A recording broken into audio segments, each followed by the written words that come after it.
I was thinking, it's a personal journal to myself.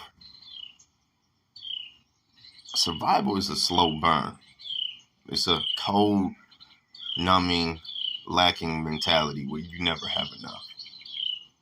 And it's through the grace of God or through the grace of the universe or whatever, that for the ones that do make it out of this mentality, out of this environment, out of that type of situation,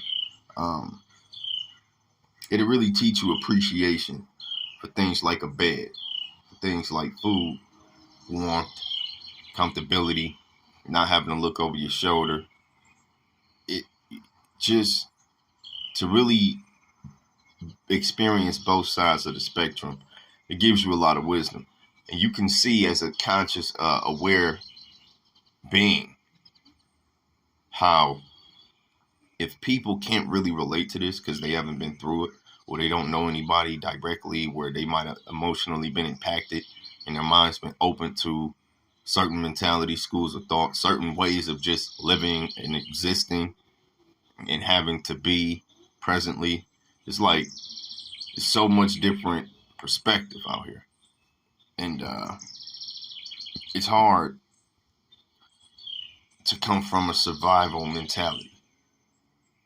You'll see how it doesn't actually work in society, in relationships. You cannot have a lacking mentality because you'll never have enough, and nothing will be good enough, and it'll always be one thing to the next. It's interesting. What's even more interesting is the power of the actual circumstance that reflect the mentality, though. It's when the mentality ain't just your perspective. It's actually when it's your actual circumstances. How do you now change your perspective when a thing is actually what it is? It's still in part realizing that it is a mind game and there's a way to figure your way out of it. But it's a series of decisions based in your convictions and belief in that present moment of time.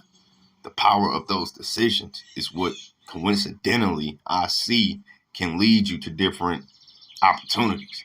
And depending on how many decisions you're making, how impactful they are, you will see a bunch of opportunities sprouting up. The power of belief, conviction, and decision is interesting. It's really interesting. It's like a blind knowing, bro. It's like when you just know. And then when you get put in a situation that directly reflects some things that you meditated on and wanted, and you see how it came to be. It's interesting, bro. Mind games.